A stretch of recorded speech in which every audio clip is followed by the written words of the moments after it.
We've fired up the flux capacitor. The compass says we're heading south. We're going to go to Spain to meet my good friend Amir John Haddad. Hi Lars, how are you doing? It's so good to see you.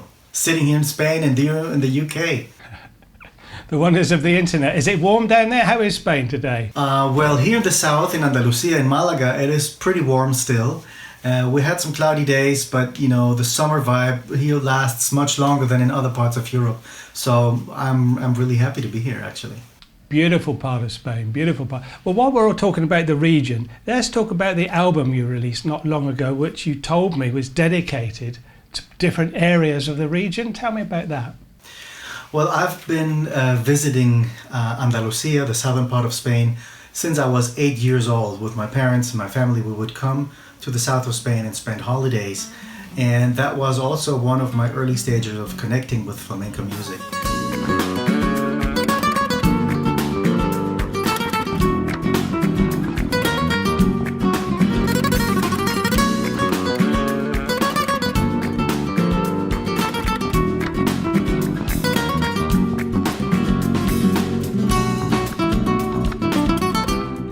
And since then, I always had the urge of giving something back. I've been living here for so many years, and flamenco music has been a huge part of my life.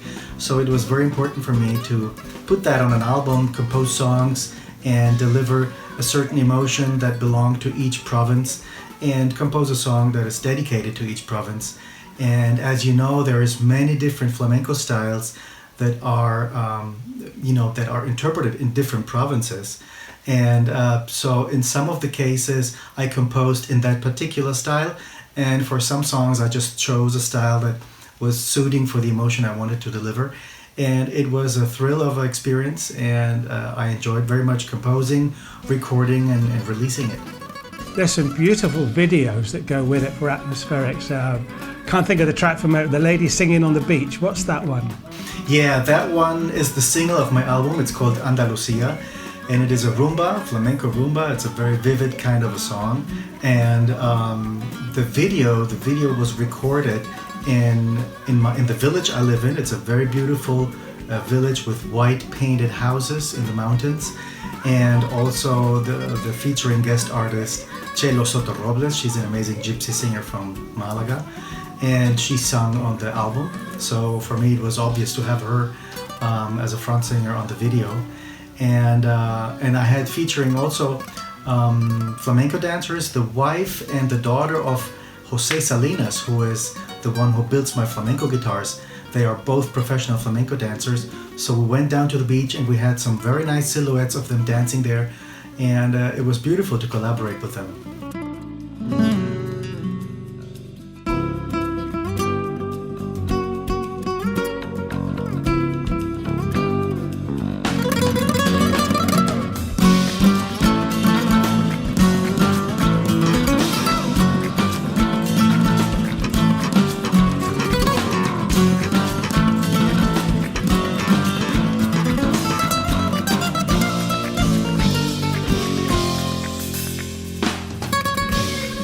Fantastic atmosphere. That must have been beautiful. Of course, we've mentioned flamenco a lot there. You are a master of flamenco. How did all that start? I was born into a family with a lot of musical interest and love. And my mother coming from South American descendants and my father from the Middle East. So, Arabic music was very important, South American folklore. And somehow my dad, he used to play always the Arabic lute. But he was a flamenco music lover and a flamenco guitar lover, because the singing and the flamenco guitar, the rhythms, the tonalities are very similar to the Oriental and Arabic music, and that's why he loved it so much. It reminded him somehow of his own music. And I was exposed to that. I would listen to flamenco albums when I was a little boy. And I would watch him play the Arabic oud, and then he would start playing the flamenco guitar as well. And that's how I got involved, so from a very, very early stage on.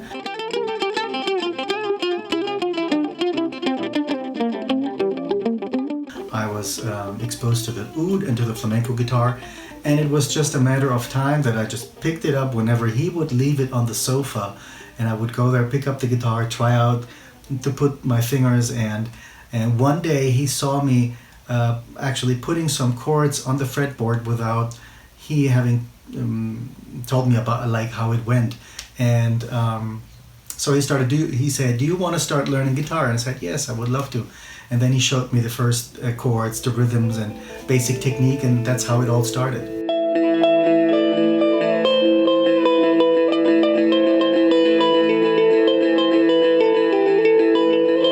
And if it's in you, isn't it? It sounds like it was the thing to do. But of course, flamenco, we've had Snow Owl on the program, who's also in the Hans Zimmer Orchestra, like you are. 200 people in the band, as we've said, where you are like the rock band in this massive production. And of course, Hans Zimmer's written, as we've said, Mission Impossible, so many film scores. And I came to see you, and there's my friend Amir I was talking to 5 minutes ago. There he is now on the stage with a classical guitar playing the lead lines for Mission Impossible. That's just fantastic.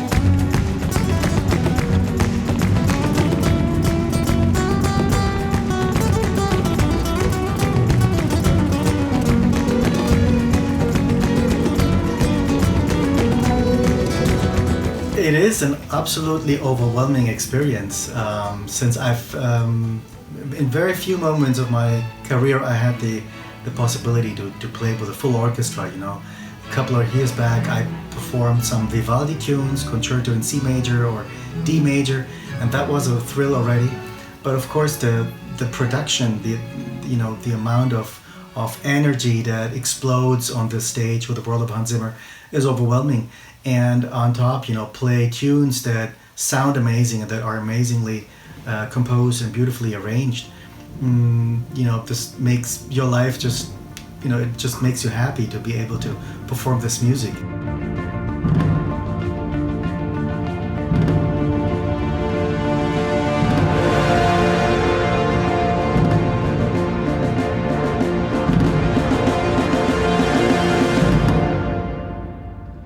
The thing is, once you play in such a big environment, with so many people in an orchestra and you're the soloist in the front, it takes a lot of energy to stay in your place, to defend your place and make your music sound big compared to what the orchestra is playing. So it's like a little bit like David and Goliath kind of a battle, you're sitting there all by yourself, but somehow you're backed up by this huge energy. And it's never about who you are or what you do, it's how you see yourself getting into the sound of the orchestra as well. One thing is to be a soloist and to play your solo parts, but there are many moments where you play together with the orchestra, and it's so important to hear and to be listening what they play, how they play, because every night there's a slightly different energy on stage. And not only myself, I play every night differently, but of course the whole orchestra as well.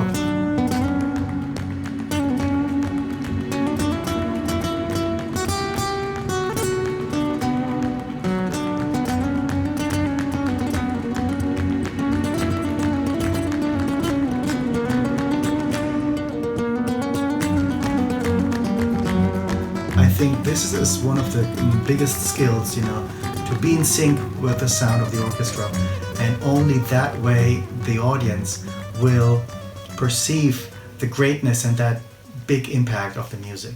Yeah, you said the word sync. I can see a blend as well, where you're there, thousands of people, big orchestra, but you're in your small rehearsal room. You're focused, but you've got to blend in the orchestra with the energy, like you say. That must be incredible. And of course, I've seen you, there's flamenco bits, the dexterity on the guitar is absolutely incredible, speed and accuracy. And then you're at the back in the band, you're shredding. There's a crazy shred going on. So you've obviously got several guitars for the vibes of the different orchestra. I do have, because every song that Hans composed has an absolute different energy, a different range of sounds as well.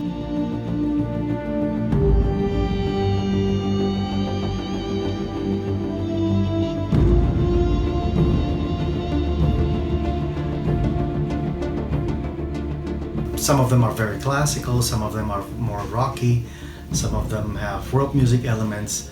So you need to be very careful on what kind of string instruments to choose, and I think they made a very good selection of arrangements as well. And so my position up there is playing the flamenco guitar, also the electric guitar in many songs. I play the Greek bouzouki, and I also play a Nylocaster, which is a Stratocaster with nylon strings. And I play also the ukulele, which is my new and latest instrument, so to say. And it is fantastic to see how every instrument has a place and has a very important moment within the arrangement. And this is also, again, a responsibility of each musician that is playing up there to know exactly what his role is, and not just thinking that he's a soloist and I can play like I want. No, you have to play like you feel, but you also have to play like how to fit in.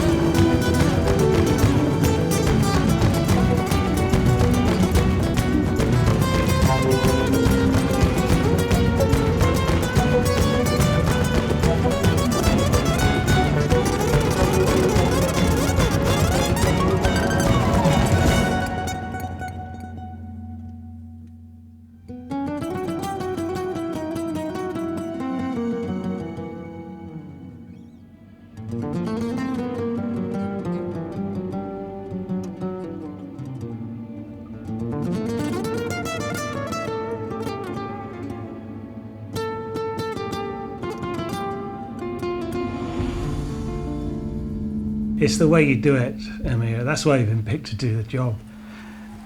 James Bond, we're all waiting for the new film to come out. You know what I'm going to say. How did that happen? That's incredible. Yeah, the James Bond. That was a very beautiful thing. I got an email from Hans saying, "Where are you? What are you doing? Can you come to London?" So I said, "Yes, I can come." He basically said, "I have a very fun project for you." I didn't know what it was at the time. And he said, "Can you call me?" So I called him, of course, and then he told me, "Look, it's the new Bond movie, and I would love you to perform some guitar tracks and record some flamenco guitar lines for different cues and different moments of the film."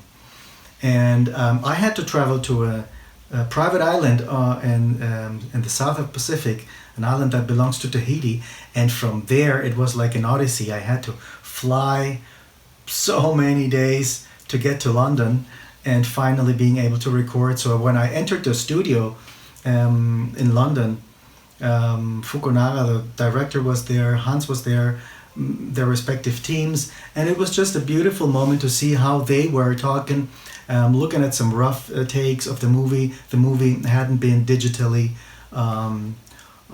finished, and so it was really interesting to see that raw version and to listen to their conversations and to their suggestions and decisions, and that made it also much more easy for me to go into the studio and then record, because I already had seen certain scenes, and again, Hans is so encouraging always, and he's such a lovely guy that he always tries to get the best out of you and make you feel comfortable, and he's like, have fun, come up with great ideas, just open yourself up to the music, and that's how I did it. And then I went into Stephen Lipson's studio, which was on the other side of London. We recorded there with Steve Mazzaro, which is Hans's also composing assistant, and it was again an overwhelming experience. I mean, to be recording flamenco guitar for the new James Bond movie, it just doesn't happen every day, and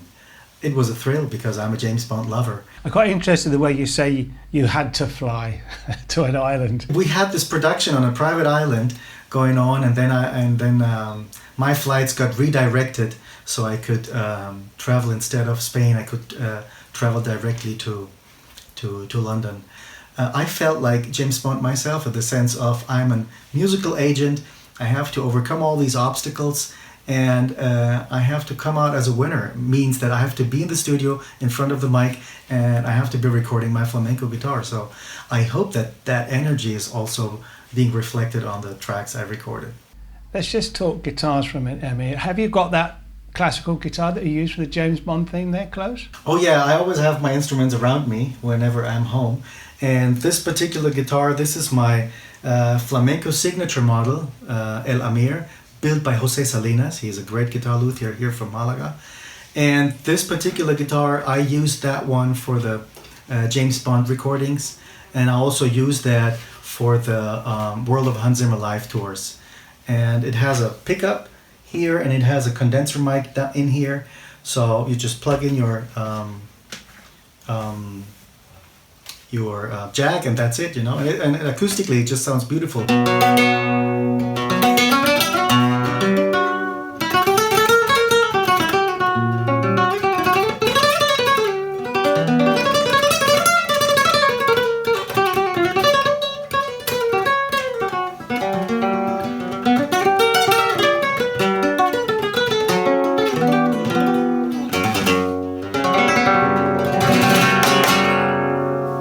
I feel so inadequate interviewing all these people. All I do is play guitar and cause trouble.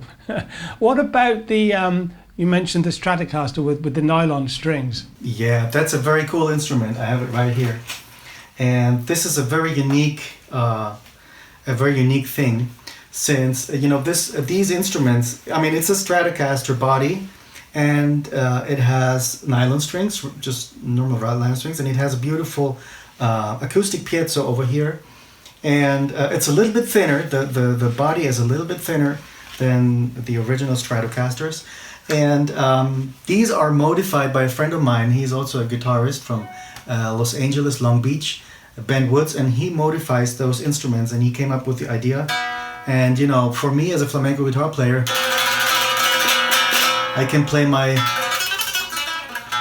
finger style, but I also can just play like a shredder with a pick, and it sounds amazing acoustically with a clean sound, but it also sounds very cool and kind of vintage when you plug in some distortion pedals. Absolutely wonderful. So, like everybody else during this dry time for live music gigs, I know you've been proactive. There's some great videos you've been posting. What's next for you? I've been collaborating, doing some remote controlled recordings for Hans, you know, for new soundtracks that will be coming up eventually. And that was a beautiful thing, you know, again, to be participating in some of his the music that he's been composing. And I've been teaching a lot of online classes. I've started a guitar mentoring program online. So many people from around the world, many students and many followers of mine reacted on the promotion I did, and it's been a beautiful experience to actually, you know, get to meet the people who've been supporting me and who've been listening to my music and who've been following my career, and finally get to meet them and being able to teach them, because many of them are semi-professional or amateur guitarists, and for me, it has been a really nice thing, you know, to give something back. And it's about adding value to people's lives. And it's not just about me teaching, of course, but it's also to engage with somebody who's sitting on the other end and see how this person is doing and what this person needs, and to interact on that level, which is beautiful. You know, for me, music is always about emotional exchange with people. So far, the students have been doing great. Also, you know, there's been, I told you this before, I got a very nice award, the Global Music Award for one of my singles for the album. And that was a beautiful thing, because it was just a short time after my album had been released. I got this award, and you know, it just makes you happy about the fact that out there's people listening to your music, they like it, and somehow it's a recognition of all the past and all the career I've done so far. And future projects, well, the album Andalusia has been submitted for the Latin Grammys, so we're just waiting for the first results about nominations, you know, and hopefully it gets nominated, and it would be absolutely a dream come true, of course, if it would be selected as Best Flamenco Album 2020.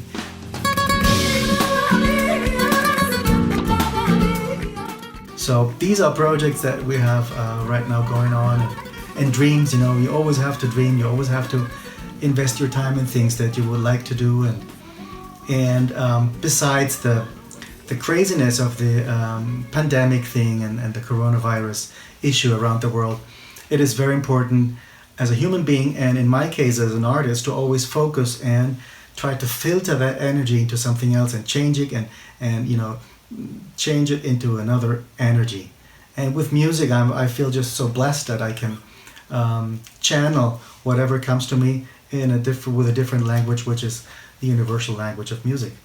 There's a fantastic common denominator here somewhere where professional people like yourself, there's this energy, they're giving something back, and you're so passionate about saying thank you to everybody, and I wish you the best of luck with the awards for that album. I really, really do. Amir, so nice to speak to you. You must take care, and we'll see you on the road.